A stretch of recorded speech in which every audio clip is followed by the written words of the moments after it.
Well, welcome everybody to Church Online at Vortex Church. Today, we're doing Church with Friends. We're so thankful to get to spend a few moments with you this Sunday morning.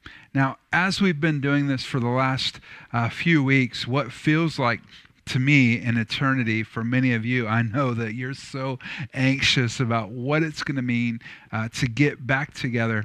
We are making those plans right now. What we can tell you is that we know it's only a few short weeks, and for that, we are so thankful. We miss you so much. If you want to get an update on where we are with our plans to be together again, just go to vortexchurch.com/COVID-19, and there you can get an update on kind of where we are with our plans as we move forward. Now today, as we kind of gather together, let me just remind you, let's kind of put the service for yourself on the biggest screen that you have. I mean, if that's a computer, do it there. If it's where you would watch normally your football games, maybe on the big screen in the living room, put it there. You can watch this on YouTube, you can watch it on Facebook, whatever you need to do to get it in the most visible spot in the room, simply to minimize distractions. Why? Because we are all distractible. All of us got some version of ADD or something like that. Anything happens around the room, and what happens? Our attention kind of gravitates to that, which is why we tell you often, not just watch it on the big screen, but then log on and interact on your phone or on a smaller screen. It gives you a chance to chat. So take a moment right now as you log in into the chat feature on Facebook or our online campus and just say hi to your friends that are joining you today online. Now, we are so thankful to get to do that. So as we do this today, we want to just focus on the relationships that are there, focus on what the Lord has for us to do. And really, as we do that, we believe that God is going to speak to us today. So minimize the distractions, allow this moment to be sacred, focus your heart, focus your attention on God. Now, as we get ready to kind of move into worship today, I just want to thank you. You guys have been so generous during this season. It's really hard to imagine 3 months ago that we would enter into a season where, as a church, we would not meet face-to-face for 3 months. I mean, realistically, if you would have told me that 3 months ago or at the beginning of 2020, I wouldn't have believed you. But here we are, 3 months later, and here we are online. We're able to do this because there are people like you who believe in what's happening at Vortex, and they want to invest in it. Because you give, our healthcare workers locally have been fed. Because you live, or because you give, they're locally, thousands of families have been fed locally, thousands of meals given away locally. Because you give, we're training the next wave of church planters that are coming out of the network that we're a part of, the ARC. We're able to give and fund and resource them because you give. There are children in Honduras today that are eating a warm meal simply because you give. Our church is not bankrolled by one person who's writing big checks or by an organization that's kind of underwriting what we do. We can do what we do because there are people like you. So we want to encourage you, pray about giving. You can give online at give.vortexchurch.com. We'd encourage you, get online, give, find a way to maybe create recurring giving if your income is kind of standard and repeats itself. It's an easy way to make sure that we don't neglect being faithful with the resources that we've been blessed with. We're so thankful because you've given. So much has happened in the life of our church in this season, and we can't wait to get back together in just a few weeks and share that with you. Now, as we get ready to worship today, let's prepare our hearts as we watch this video.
are my hiding place. I believe you are the way, the truth,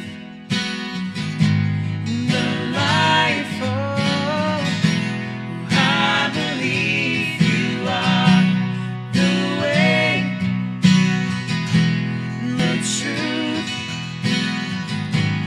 the life. Oh, I believe every blessing, through every promise, through every breath I take. Oh, I believe that you are provider, you are protector, you are the one I love. Oh, I believe you are the way, the truth, the life. Oh, I believe you are the way, the truth, the life. Oh, I believe you are.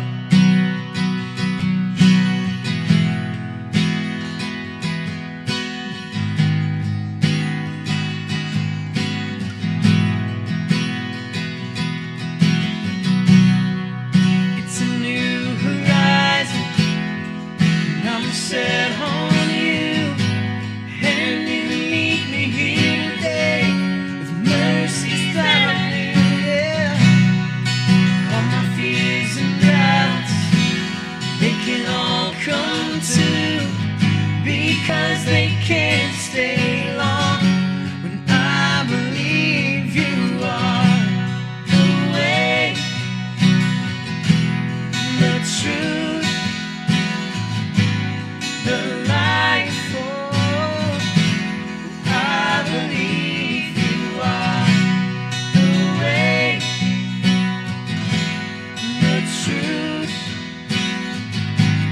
the life. Oh, I believe you are.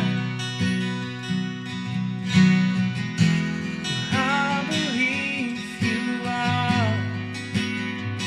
Yeah.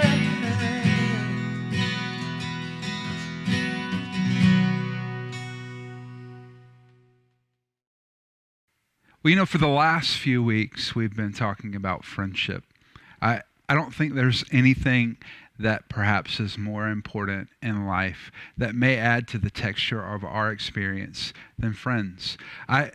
We need to think about that moment in Genesis when God looked over Adam in Genesis 2 and said, it's not good for him to be alone. It's important to remember that's before sin.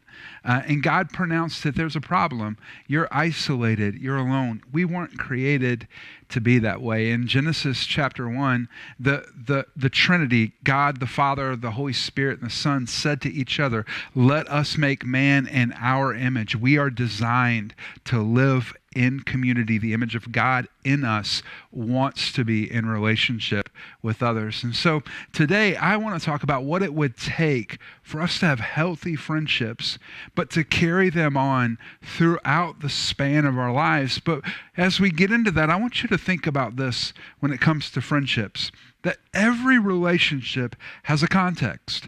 Every single relationship has a context. I noticed this when I was in school. I was graduating from high school, and there are all these friends that I saw every single day. I mean, we ate lunch together. We were in class together. We saw each other and gave high fives in the hall. And then was just a few weeks after that, I remember thinking, I haven't seen this person and this person and this person. And for some of them, it was years before I would see them again. For some of them, I haven't even seen them, and it's been 20 years. Why? Because we had a context. Our context for our friendship wasn't that our families were friends or that we lived in the same neighborhood. The context was we went to the same school. Every relationship has a context. You may have work friends. You may have neighborhood friends. You may have friends that live in the city that you live in right now. Have you ever noticed that sometimes when those contexts change, that we sometimes don't carry a friend to the next season of life. Maybe you change jobs and you remember that person, you loved them, you shared every day with them, you talked to them regularly, but it's been years since you saw them or were able to catch up with them. Maybe the same thing happened with somebody from the last community that you lived in, the last neighborhood that you lived in, and you moved, and after you moved and that context changed, it was hard to keep that relationship. It's hard for a friendship to outlast a change in context. It is. It's hard. And for many of us, those are hard points in our lives where a lot of our friends are left behind and we walk into new friendships. And while there are some friendships that only last for a season, I believe that there are friends that we literally love each other. We care about each other. We want the best for each other. And in that, those are friends that we need to carry through our entire lives, because those are friends that add a whole lot to our lives. I believe that with love as our context, friendships can indeed last a lifetime. That love can be the context. It's no longer the context of our relationship is the place that we work, the neighborhood that we live in. It is instead that we love each other. I love you, you love me. We're a happy family, right? We get to that point where there is such a bond in our relationship that it itself becomes the context. Now, I just need to remind you when we talk about love that no person will ever deserve love or earn love. That's not the way love works. As a matter of fact, to love somebody, you have to be willing to love them when they're at their worst, when they're at their most challenging, when they're the most difficult. We have to be willing to walk through difficult and challenging seasons. If you're going to have friends that last a lifetime, you're going to go through some seasons where it's going to be challenging, where there's going to be the potential to be offended, where there's going to be the potential to be hurt, but instead, we learn to navigate it with grace and mercy. I think that's what love looks like. Love is the gift of grace and mercy. Grace being unmerited favor, mercy being the impartation of not having to experience the punishment that you might rightly deserve because of something that you've done. Grace and mercy might be easy to think about those as being the two sides of the same coin that we would call love. That's what love looks like. And that's the kind of love that must be the context for a friendship that's going to last for a lifetime. Now, today I've invited some of my friends to be with us, and I'm going to ask them some questions because they're all in very different stages of their lives, and I want them to kind of give us some wisdom when it comes to how do you create, cultivate, and sustain healthy relationships at different seasons. So Eli, you were 7 years old when we planted Vortex Church. You were approximately 3.5 feet tall. And now you are almost 7 foot tall, and you're going to be a sophomore at West Stanley High School this year. And you're one of our leaders in our student ministry. I've been so proud of the young man that you've grown up to be. And so I want to ask you this question. What's it take to create healthy friendships as a teenager? Yeah, so I think something really important to achieve healthy friendships as teenagers is to be authentic. And one thing I can say about teenagers is that we love social media so much. And through social media, it's really easy to hide behind a screen and to pretend to be someone we're not. So I think it's really important that we can get together with our friends in person, face to face, call them, and have those conversations, those meaningful conversations where we can just talk. And something else that I think is a very big part of being authentic is being honest. We need to be open with our friends about things, and that can be really hard to do if you're just sending Snapchats and text messages. We need to be open and talk about things about our faith, because as Christians, we're called to push each other to become better people and grow through our relationship in Christ. And something that I've had to learn a lot recently is how to be non-judgmental. It's really easy when you're on social media. You can hide behind that screen and be whoever you want and attack whoever you want. But we're all different, and God created us to be different. And as Kevin said earlier, we need to choose love over hate. And lastly, we need to support our friends in decisions that they make. Whether it's something that we might not want for them or we might not think is the best for them, we need to let go of our control and our jealousy and support them if it's something that especially pushes them to become better people and especially a better person in Christ. Yeah, I love the word authentic. I love the word authentic. I think that when we think of the world that we live in right now, it's really easy to try to cultivate friendships that aren't authentic. So the first thing I'm going to give you today, if you're going to build relationships that are going to last a lifetime, number one, create authentic connection. As we go through this today, I'm going to take you to look at a friendship, one of my favorite friendships in the scriptures. It comes between two unlikely characters, Jonathan, who is the son of King Saul, and David, who has been uniquely appointed by the prophet Samuel to be the next king. You know, David shows up on the scene for most people when he shows up to the front lines to kill Goliath. This massive warrior has called out the army of Israel for many days now. And David shows up and is offended by the things he's saying about his God and the God of Israel. And he takes it personally. He steps in to kind of defend the honor of his God. And as he does, he wins the battle. Israel is led into a mighty victory. And he gets to meet King Saul. He's kind of ushered in to spend some time with the king right after that. And this is the first time he meets Jonathan. You see it happen in 1 Kings chapter 18, where the scriptures record, after David had finished talking with Saul, he met Jonathan, the king's son. There was an immediate bond between them, for Jonathan loved David. From that day on, Saul kept David with him and wouldn't let him return home. And Jonathan made a solemn pact with David because he loved him as he loved himself. Jonathan sealed that pact by taking off his robe and giving it to David, together with his tunic, sword, bow, and belt. You know, you see something happen right there. It's kind of like friendship at first sight between Jonathan and David. They immediately had a bond that was there. And it wasn't just something that was superficial. We get to see, as this relationship unfolds, that there was a significant bond between these two guys. They loved each other. They cared about each other. They were selfless with each other. And you see in this moment that from the very beginning that they chose to have an authentic connection. You know, authenticity is reflected in our words and our actions. A lot of times we might say something but then do something else.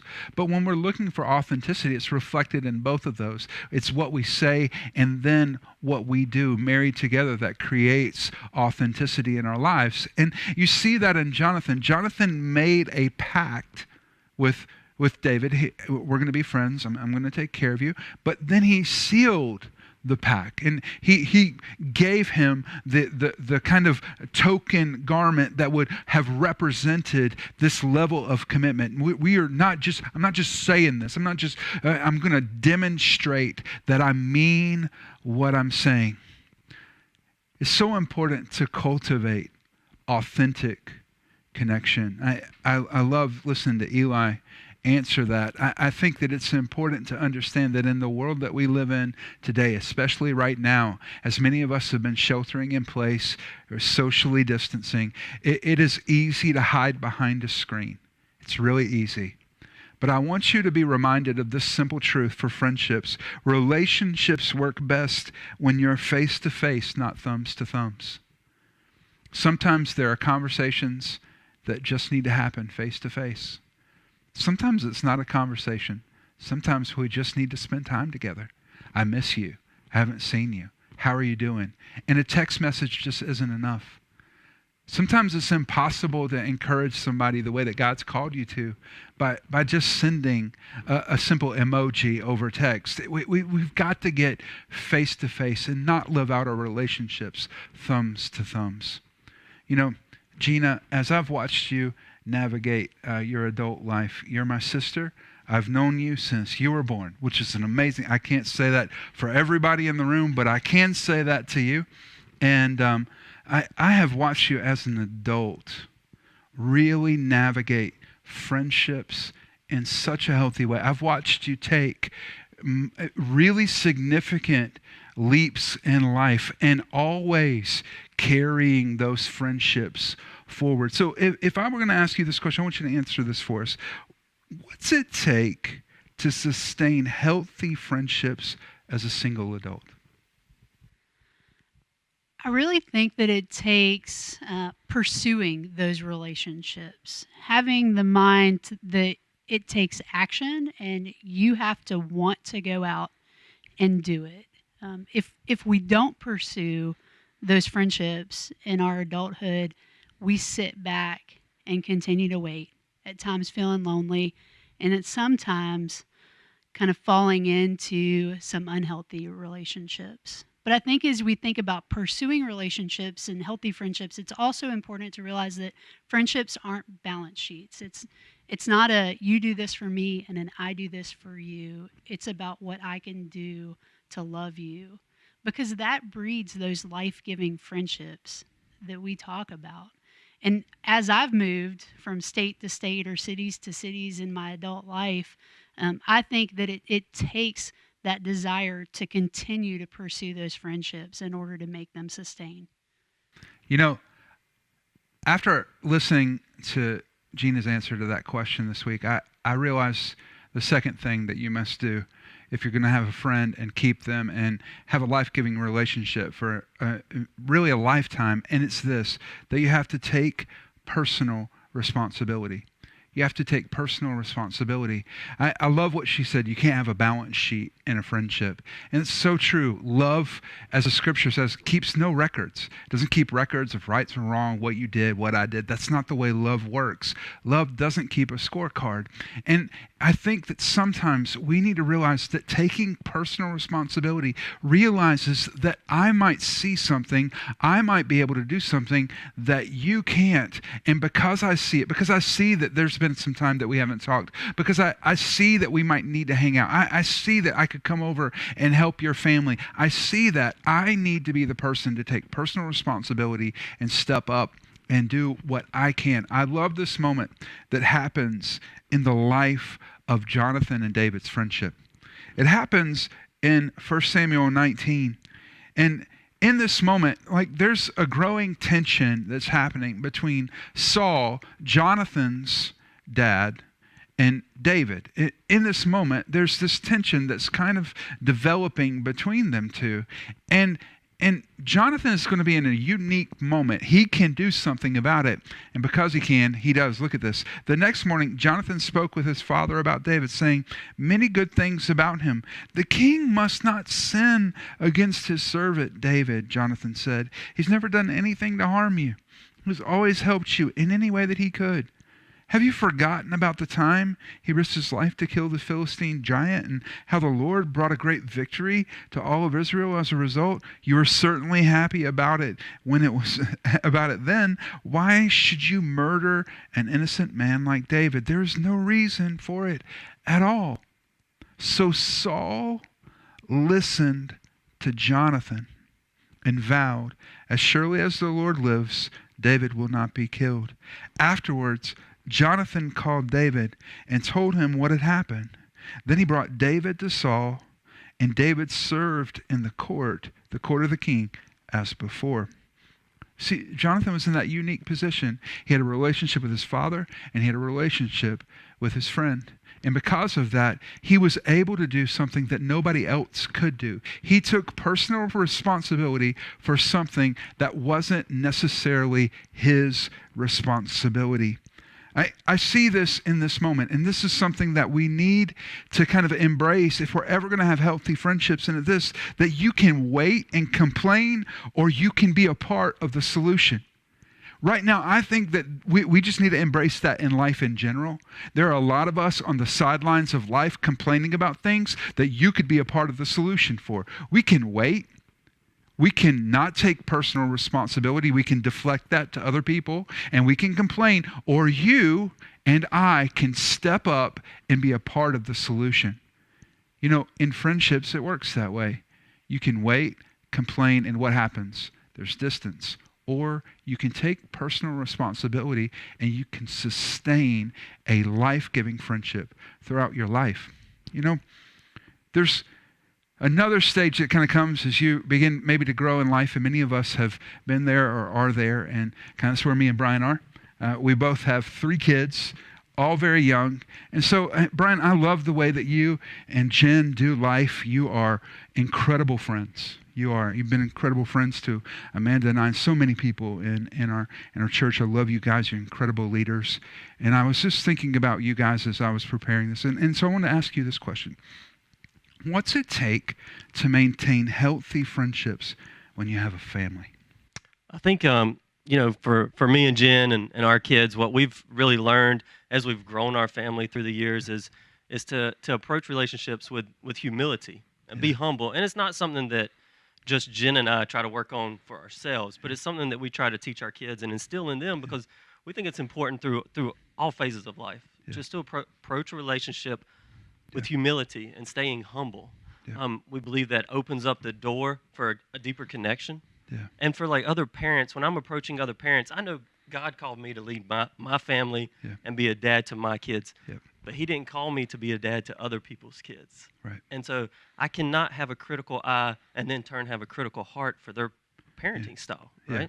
I have to be humble and have some humility, and ultimately I can learn from them. I mean, my oldest son's 8, right? He's 8 years old, so I've never raised an 8-year-old until now, but a lot of my friends have. So if I have some humility in those relationships, maybe I can gain some knowledge and what to do. But one thing that we struggle with in our household, and you'll know this, is we think our house has to be perfect, right? We think if we're inviting somebody over, whether it be family or anybody, we think everything has to be clean. My wife says the table has to wink at her.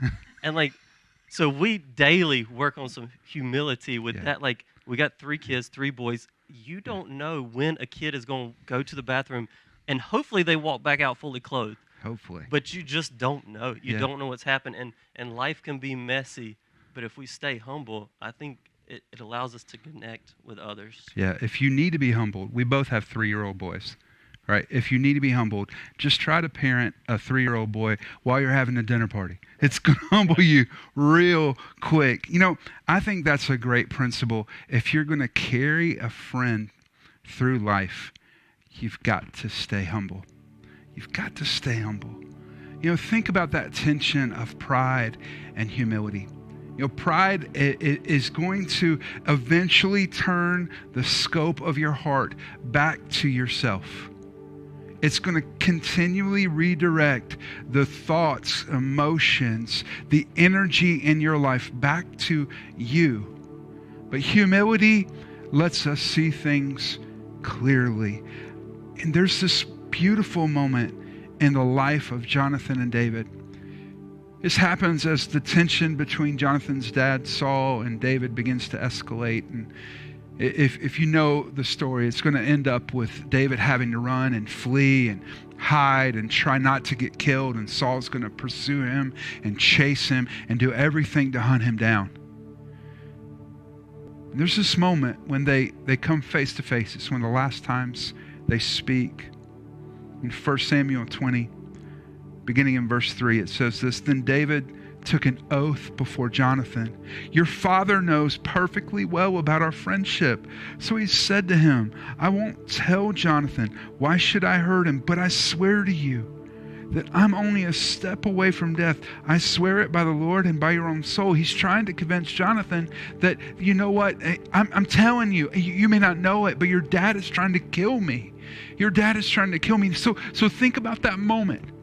Think about that moment. In this moment, Jonathan is the prince. In everybody's eye, Jonathan is the person who has the rightful claim to the throne of Israel.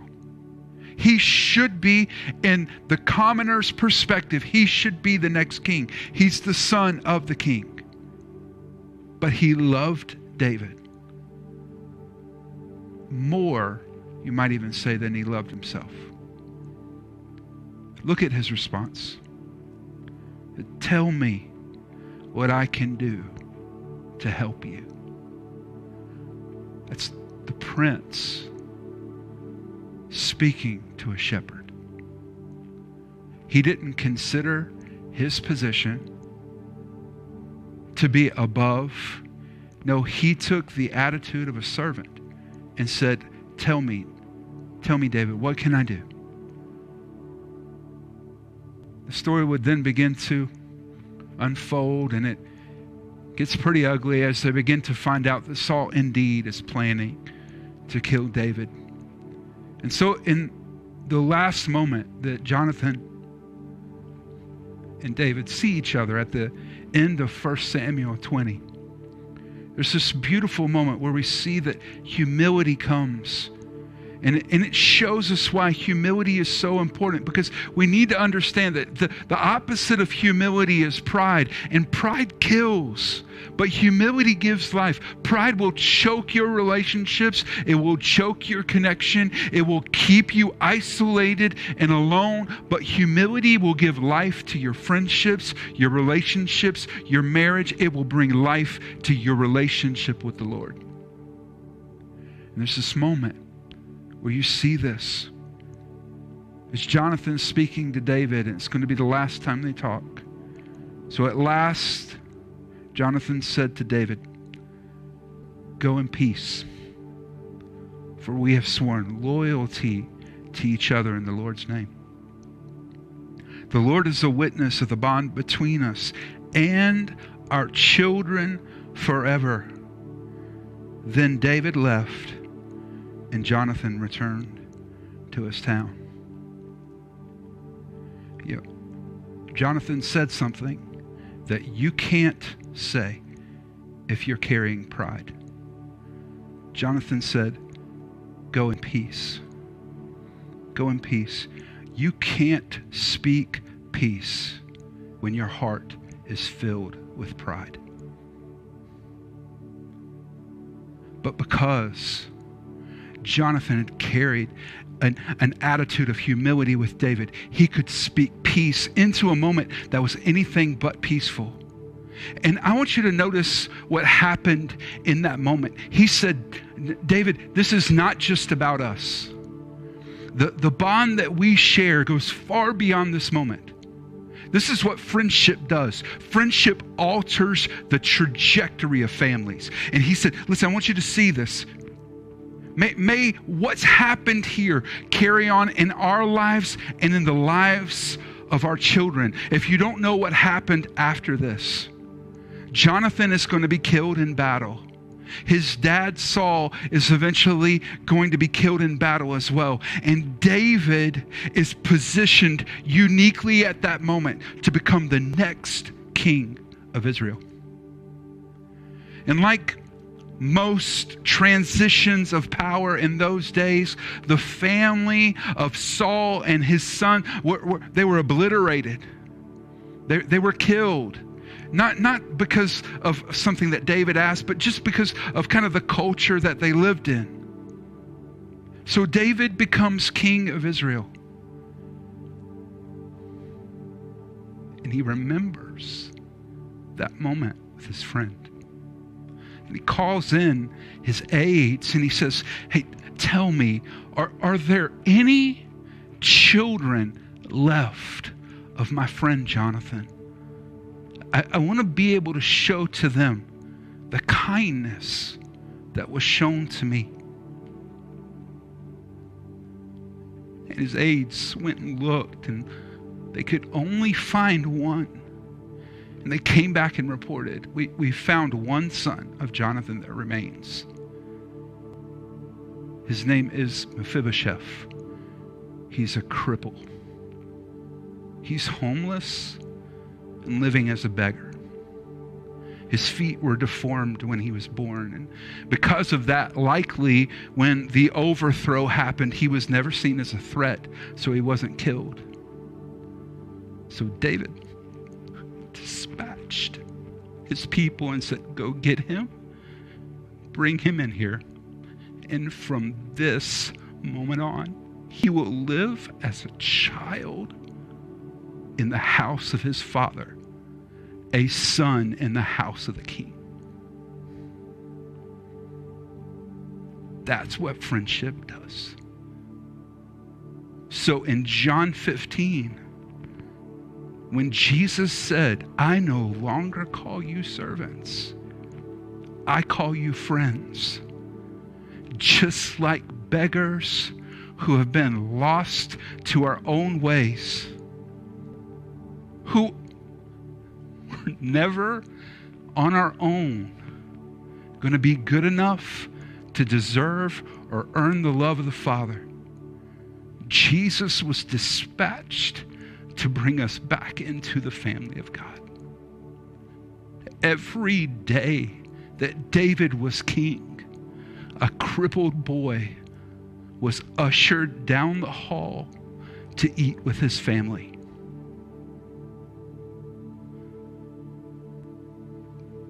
We are invited to be a part of the family of God.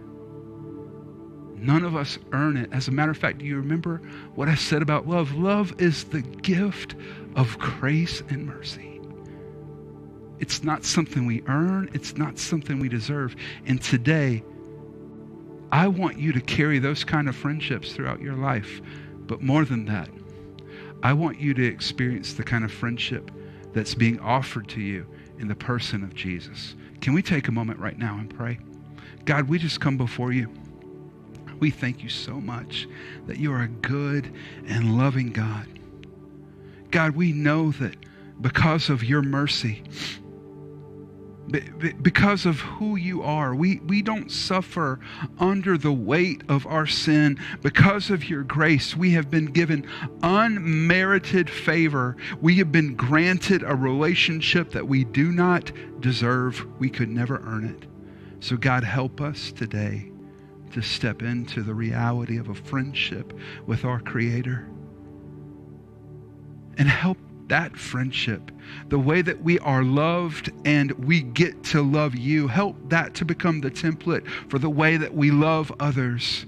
God, help us to build an authentic connection with you. God, help us to take personal responsibility for taking the next steps spiritually and continuing to develop and grow in our walk. And God, help us to stay humble so that we know that this life is not about us. It is always about you. So look at me. Look at me real quick. If you're watching right now, and maybe in this moment you're like, you know, I feel a little bit like the beggar. I feel unworthy. I feel broken. I feel lost. I feel a million miles away from anything that is meaningful or helpful or hopeful. I want you to understand that God sent his son Jesus to come after you so that you could be made right with him. All you need to do is just say yes. All you need to do is surrender to what God is doing in your heart right now. If you're at our online campus, you're going to see a button come up right now. It's going to invite you to raise your hand just to say, that's me. I surrender. If you're at one of our streaming platforms today, take a moment right now. Just type it out in the chat. Just say, I surrender. If you want to, we'd love to be able to connect with you today. You can text just the simple phrase, I choose Jesus. ICHOOSE. I choose. Text that into 97000. And if you do that, we get to follow up and pray with you and encourage you as you begin to take those next steps of following Jesus. We love you. We are so thankful for what God is doing in your heart right now. And as we continue to kind of lean into that, I want you to take a moment right now and let's continue kind of in a worshipful attitude. Let's continue to pray and ask God to speak to us as we watch this video.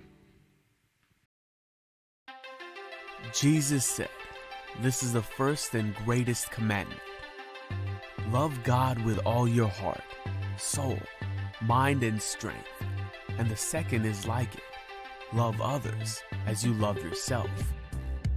So the question is, do you love? I mean, do you really live the definition of love? Are you patient? Are you kind? Do you celebrate in the blessings of others? Are you humble? Have you died to self? Are you slow to anger? Do you keep no record of wrongs?